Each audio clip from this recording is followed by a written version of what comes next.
Are live now. Welcome to ASK classes. लीजिए students, finally आपके सामने एएसके कक्षा 12वीं के रसायन शास्त्र का 100% एकदम रियल क्वेश्चन पेपर लेकर के आ चुका है, जो कि आपके एग्जाम में 100% देखने को मिलेगा। सो स्टूडेंट्स, चलिए वीडियो को स्टार्ट कर लेते हैं। देख लेते हैं वो कौन से क्वेश्चन हैं जो हमारे एग्जाम्स में आ रहे हैं एंड किस प्रकार से हम अपने स्कूल के टॉपर बनेंगे। जैसे कि आप सबको पता है कि मैं जितने भी क्वेश्चंस को यहाँ पर देता हूं उन्हीं में से 100% क्वेश्चन देखने को आपके एग्जाम में मिलता है। आप कोई भी सब्जेक्ट उठा के देख लो। इसके अलावा एएसके हमेशा आपसे बोलता है कि जितने भी क्वेश्चन पेपर वायरल हो रहे हैं आपको अच्छे से पढ़ करके जाना है। देखो, बहती गंगा है तो हाथ धुल लो, फायदा उठा लो। अच्छे परसेंटेज बन जाएगा तो कहीं ना कहीं वह परसेंटेज भी काम ही आना है। ओके स्टूडेंट्स, तो चलिए वीडियो को स्टार्ट करते हैं। देखते हैं चैप्टर बाय चैप्टर कितने नंबर के क्वेश्चंस पूछेंगे एंड क्या होगा उसका सही आंसर। सबसे पहले हमें देखने को मिलता है कि 70 नंबर का हमारा पेपर रहेगा, 3 घंटे समय मिलेंगे एंड कई सारे यहाँ पर इकाई मेंशन है। तो एक आपका पहला इकाई जो बिलियन है वहां से 7 नंबर का पूछा जाएगा। 1 नंबर के 2 प्रश्न, 2 नंबर के 1 प्रश्न और 3 नंबर के 1 प्रश्न। तो बिलियन वाले से छोटे छोटे क्वेश्चंस को हम टिक करा देते हैं, ज्यादा नहीं 7 से 8 प्रश्न टिक कराऊंगा एंड डेफिनेटली उन्हीं में से देखने को मिलेगा। सेकंड जो कहते हैं वैद्युत राशन, वहां से 9 नंबर का आएगा। 1 नंबर के 2 प्रश्न, 2 नंबर के 1 प्रश्न और 5 नंबर के 1 प्रश्न। मतलब अब हमें छोटे के साथ साथ बड़े को भी अच्छे से पढ़ना है। इसके अलावा स्टूडेंट्स, जितने भी क्वेश्चन पेपर वायरल होंगे, जो मुझे रियल लगेगा, वायरल तो कई सारे होते हैं, आप सबको पता है, क्योंकि कुछ क्वेश्चन पेपर यूट्यूबर बनाते हैं और वो अपना पेपर अपने प्रमोशन के लिए वायरल कर देते हैं। ठीक है, तो वायरल तो कई सारे होंगे, तो उनमें से मैं उन क्वेश्चंस को छांट करके बता दूंगा उस पेपर को कि कौन सा रियल है कौन सा फेक है। और अभी तक मैंने बहुत सारे स्टूडेंट्स का हेल्प भी किया और मुझे अच्छा भी लगता है जब आप मेरे से क्वेश्चन पूछते हो कि सर ये पेपर वायरल है तो रियल है फेक है। तो वहां पर जब मैं अपना ओपिनियन रखता हूं तो स्टूडेंट्स मेरे ऊपर बिलीव भी करते हैं एंड डेफिनेटली बच्चों को फायदा ही मिला है। ओके, चलो खैर ये सब बातें हम साइड में करते हैं। देख लेते हैं बिलियन से कौन कौन से प्रश्न बन सकते हैं। तो सबसे पहले ही पढ़ लेना कि बिलियन किसे कहते हैं। तो वेरी सिंपल यार, बिलियन बिलियन मतलब होता क्या है, जब दो कोई तरल पदार्थ हो उसको मिला दो और मिलाने से जो एक नया पदार्थ बनता है उसी को हम बिलियन कहते हैं। आसान भाषा में समझना, जैसे सपोज करो कि मेरे पास दूध और पानी है। दूध और पानी तो दोनों तरल रूप में है ना, उन दोनों को मैं मिला दिया और मिलाने के बाद जो नया रूप बना, जिसे बेचते हैं लोग दूध बना करके, उसे ही बिलियन कहते हैं। ठीक है, चलिए तो ये क्वेश्चन यहां से पूछा जाएगा। आगे देख लेते हैं, गैसों में द्रवों की बिलियन किन किन कारकों पर निर्भर करती है। तो यहां पर आपको ताप, दाब और अशुद्धियों का प्रभाव, तीनों को अच्छे से पढ़ लेना। डेफिनेटली यहां पर आपको 2 लिखना पड़ेगा और उसका वर्णन भी करना पड़ेगा। ठीक है, इस क्वेश्चन को टिक कर लो। चलिए स्टूडेंट्स, आगे बढ़ते हैं। समपराशरी विलयन किसे कहती हैं। नाम से स्पष्ट है, समपराशरी। सम का मतलब होता क्या है, समान परासरण। तो जिसमें परासरण दाब समान होता है उसे हम समपरासरणी विलयन के नाम से जानते हैं। इतना सा लिखना है, ये छोटा सा लिखना होता है लेकिन हमको इतना बड़ा लग जाता है ना, बोझा टाइप से, यार कैसे पढ़ पाएंगे, कैसे रट पाएंगे। मैं गारंटी के साथ कहता हूं, अगर कोई स्टूडेंट 0 तैयारी किया ना, 0% पे है, तो अभी इतना गैप है, मैं इतने अच्छे से प्रिपरेशन करवा दूंगा कि डेफिनेटली केमिस्ट्री का पेपर तो मैं ऐसे ही निकाल दोगे यार। इस बात की गारंटी एएसके लेता है। एंड ऐसा नहीं कि मैं पहली बार ऐसा चैलेंज कर रहा हूं, मैंने ऐसा कई बार चैलेंज दिया और उस चैलेंज को पूरा भी किया। ठीक है, चलिए खैर आगे बढ़ते हैं। यहां से यही क्वेश्चन पूछ जाएगा। एक नेक्स्ट क्वेश्चन जो आपके एग्जाम में देखने को मिलेगा, मोलरता और मोललता को इकाई सहित परिभाषित कीजिए। तो बहुत मतलब माइनर अंतर है। देखो, मोलरता होता क्या है, 1000 मिलीलीटर बिलियन में। ठीक है, 1000 मिलीलीटर बिलियन में मोलरता लगता है। और यदि मैं मोललता की बात करूं तो 1000 ग्राम। थोड़ा सा अंतर देखो, यहां पर मिलीलीटर होता है मोलरता में और मोललता में ग्राम, बस बाकी पूरा सेम है। आप खुद पढ़ के देख लेना। तो बहुत से बच्चे क्या करते हैं कि एग्जाम में कंफ्यूज हो जाते हैं कि यार मोलरता में 1000 मिलीलीटर होगा या मोललता में। तो अच्छे देख लो, मोलरता मिलीलीटर, मोलरता, लरता। देखो लरता अंतिम में क्या है, लरता, ला है तो लास्ट लीटर याद रखना, लास्ट लीटर लरता। ठीक है, और मोललता जब 2 बार ला आए तो वहां पर आप ग्राम या किलोग्राम कर देना। बस इतना आपको ध्यान रखना है। देखो जो भी ट्रिक बने बना लो, लेकिन इतना ध्यान रखोगे तो डेफिनेटली 2 नंबर कर जाओगे। इसके साथ दूसरा चीज क्या देखना है, इसका परिभाषा कुछ नहीं है। जैसे सॉरी, इसका जो परिभाषा ही कह सकते हैं यार, एक तरह से क्या बोलते हैं, फॉर्मूला, सूत्र। परिभाषा ये है और परिभाषा से सूत्र बन गया है। ठीक है, तो ये चीज आपको करना है।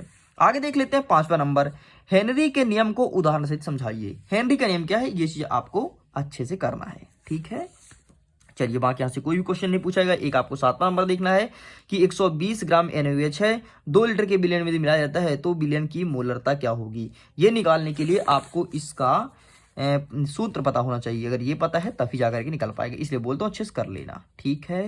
मैं उम्मीद करता हूँ जिन जिन क्वेश्चंस को मैं समझाया हूँ आप डेफिनेटली अच्छे से पढ़ करके जाओगे। अगर बाकी ऐसा करते हो तो देख लेना, तुमको टॉप करने से तुम्हारा दुश्मन भी नहीं रोक पाएगा। दुश्मन मतलब जो होता है ना, एक कॉम्पिटिटर होता है अपने स्कूल में ही कि अपन सोचते हैं ना इससे ज्यादा परसेंटेज बनाएंगे, उसकी बात कर रहा हूँ कि वो भी तुमको टॉप करने से रोक पाएगा क्योंकि तुम एएसके पढ़ रहे हो, ठीक है। चलिए आगे देखते हैं 14वां नंबर, विलेयता को प्रभावित करने वाले कारकों को समझाइए। तो कारक में केवल आपको नाम पढ़ के जाना है, गैस एवं द्रव्य की प्रकृति, ताप का प्रभाव, अशुद्धियों का प्रभाव, दाब का प्रभाव, इतना कर लो बस, 2 नंबर का लिए सफिशिएंट है। अच्छा, यही क्वेश्चन यदि 3 नंबर में पूछे तो क्या करोगे, तो भाई साहब आपको डिटेल करनी पड़ेगी, लेकिन ये प्रश्न आएगा चाहे 2 नंबर में आए चाहे 3 नंबर में, इसलिए अच्छे से प्रिपेयर कर लेना। आगे देख लेते हैं मोल प्रभाज किसे कहते हैं। तो मोल प्रभाज का आंसर अच्छे से रट लेना, ये भी आपके एग्जाम में पूछा जाएगा, ठीक है।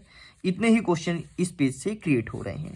चलिए पेज पलटाते हैं, देखते हैं नेक्स्ट क्वेश्चन। नेक्स्ट हमारा 8वां नंबर कहता है राउल्ट के नियम को समझाइए। राउल्ट का नियम आपको अच्छे से बताना है, ठीक।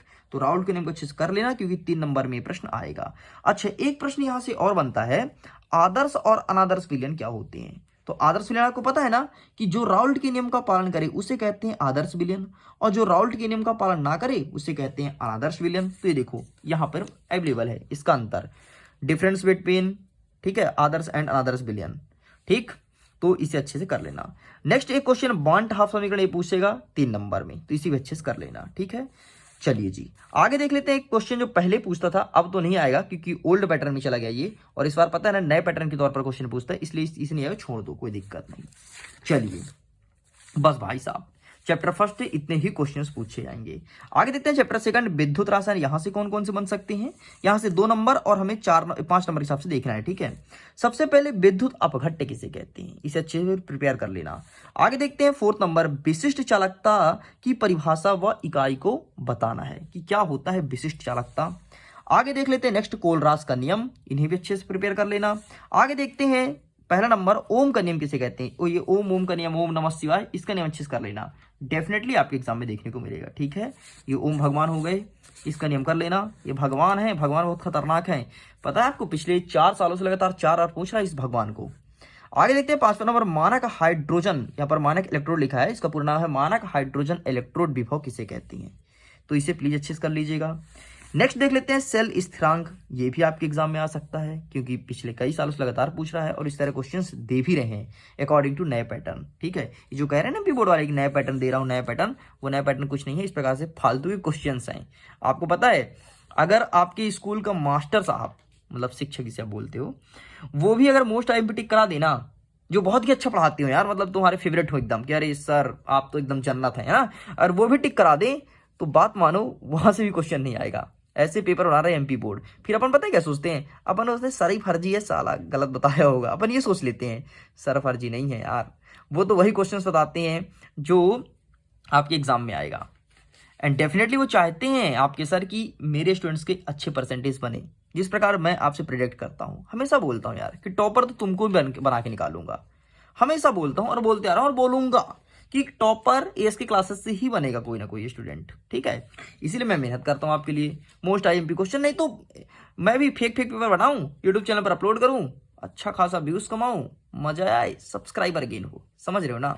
क्योंकि आप सर्च क्या करते हो, कक्षा 12वीं असली पेपर रसायन शास्त्र संपूर्ण उत्तर के साथ, ऐसे लिखते हो ना। अब जो भी लिखते हो आपके लिखने का तरीका अलग अलग होता है, तो अपन ऐसा सर्च करते हैं। तो मैं ऐसा नहीं चाहता क्योंकि मुझे निकालना है टॉपर, और वो भी एएसके क्लासेस से।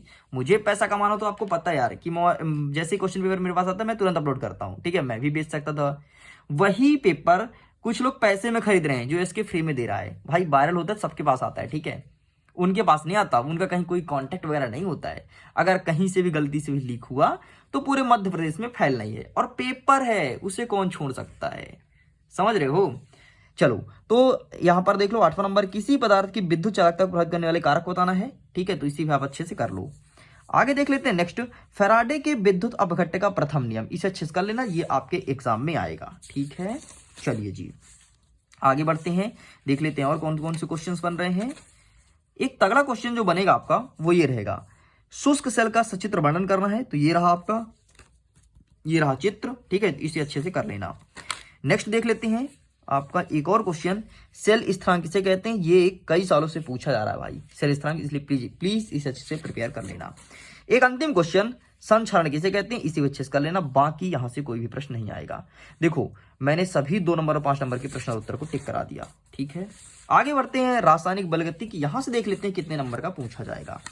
यदि मैं इकाई थर्ड की बात करूं तो 7 नंबर का आएगा, 1 नंबर के 2 प्रश्न, 2 नंबर के 1 प्रश्न, 3 नंबर के 1 प्रश्न, मतलब वही छोटे छोटे चिट्टू चिट्टू से प्रश्न हमें प्रिपेयर करना है, ठीक। इसमें देख लेते हैं तीसरा नंबर, अभिक्रिया का अर्ध आयुकाल किसे कहते हैं, इसे अच्छे से प्रिपेयर कर लेना।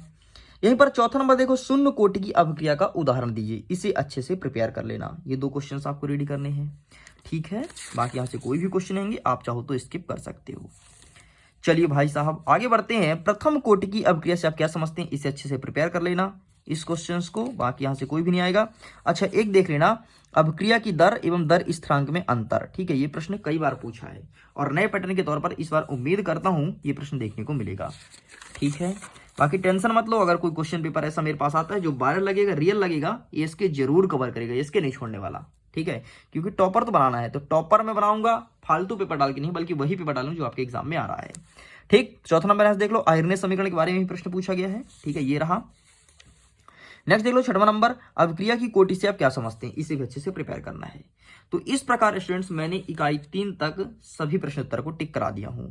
जल्द ही मिलेंगे एक नेक्स्ट पार्ट के वीडियो में, जो हमारा इकाई 4 से स्टार्ट होगा, जिसे हम सेकंड पार्ट के वीडियो का नाम जानेंगे। तो अगर ये वीडियो आपको पसंद आए तो प्लीज वीडियो को लाइक कर दो, अपने दोस्तों के साथ शेयर कर दो, और अगर एएससी क्लासेस में पहली बार चैनल को सब्सक्राइब भी कर लो, बहुत कुछ फायदा मिलेगा। हमेशा से बहुत सारे बच्चों को मिलता रहा तो आपको भी मिलेगा। ओके स्टूडेंट्स, ये है मेरे वीडियो को and, so God bless you all.